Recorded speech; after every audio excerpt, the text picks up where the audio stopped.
Hi everyone. I wanted to do a couple of short videos on some basics in Excel.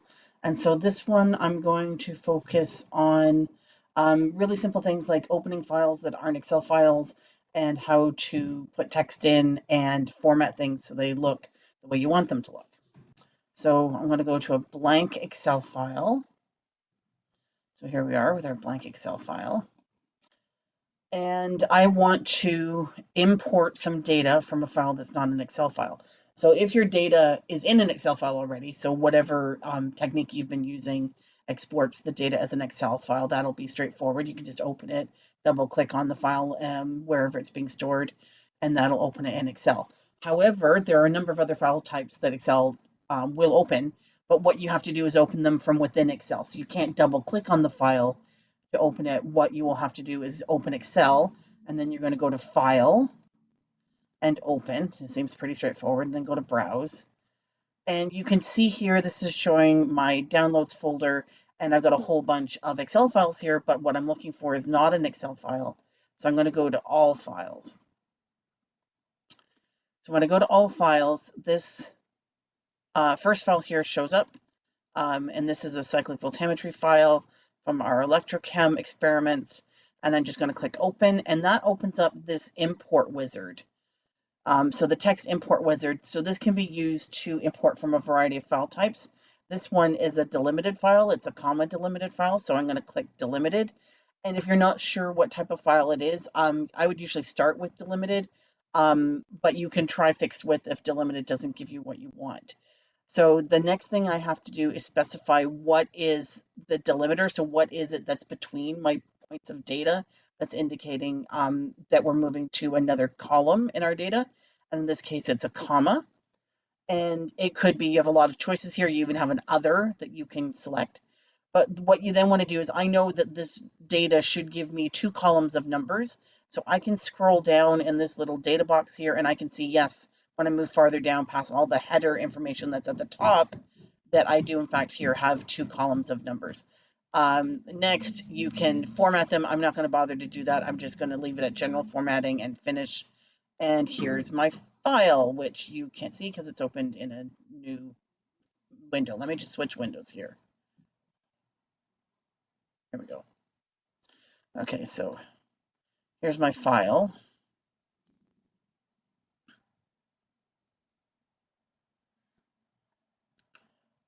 All right, I just need to adjust things a little bit here. There we go. Okay, that works. Okay, so now we have, again, all this header information that was all the settings for the instrument that we were using. And when we scroll down, we have a list of potentials and a list of currents that were measured. And this is what we would then do our calculations, make our graphs from, etc. So once you've got your file imported, you're going to probably need to do some formatting because it's probably not going to be in exactly the format you want it to be able to put it into a lab report or to be even able to read it easily. So one of the things you want to look for is the default column width. You can see all the columns are the same width, and we can't read all the information in the first column because of the column width. So we can make any column wider by just clicking on the division between that column and the next one, and we can drag it, and that will make it wider. If we double click on that, then it goes to the widest one, which in this one is actually the file path, which is quite long. So I would probably drag that back to something a little bit more reasonable, maybe there to the second longest. There you're down to the date and time for the experiment, or maybe even here to the title, which is cyclic voltammetry. The next thing that you may need to do is to label some things. So you might need to start putting in text. If you look at, for example, these columns here, what you may or may not notice is that the first row or first column of information is all justified on the left, meaning it's all lined up on the left-hand side. And the second column is all justified on the right, so it's all lined up on the right-hand column. And that's one of the quickest ways to distinguish text and numbers in Excel. Text is always left justified and numbers are always right justified. And that's the default settings. You can change the justification if you want. That's what these buttons up here will do, these three. So you can do align left, align center, or align, I'm not on a cell that's moving, so I can align left, I can align center, or I can align right. But the default for numbers is right and the default for text is left.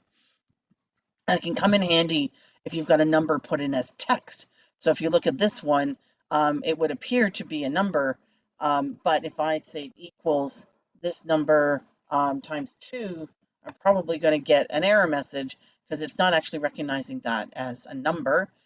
What I need to do is put an equal sign in front of it.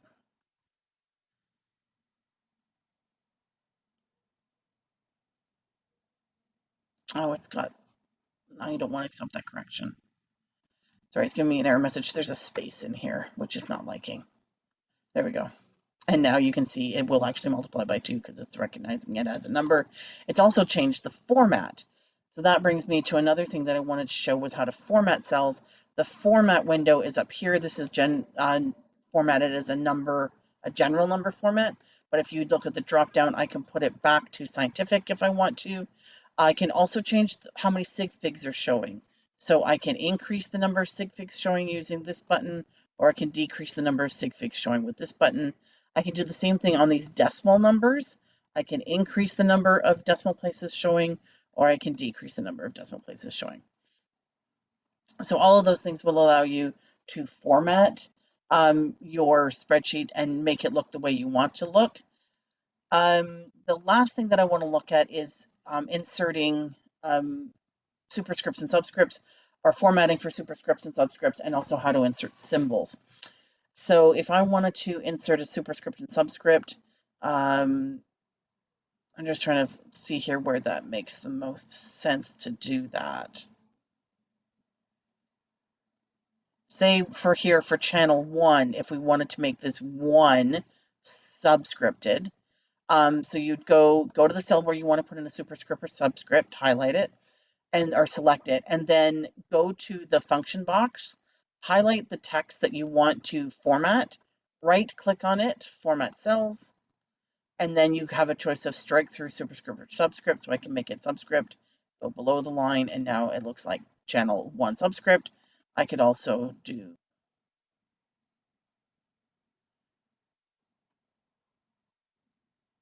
superscript if I wanted to. I could change it to superscript. Okay, so a couple of different options there. The last one that I want to show you on this short video is how you would insert a symbol. And so in the same cell, if I wanted to insert a symbol, I could go here and then I'd go to insert. Oh, now my face is in the way. I would go over here to symbols and click on symbol. And here you have all the symbols that you can choose from, and you can scroll up and down through here to see all kinds of them. You also have special characters. So I can go in here. This is where you're going to go, say, if you want your Greek letters. So if I want to put a mu in there, then I can do that. Okay. Oh, look, the mu got superscripted, so I can take that off. All right, there we go. So that's about it for what I wanted to do for this short video on how to get a non-Excel file into Excel, and then how to format cells and format text in Excel and make things look a little prettier. Thank you.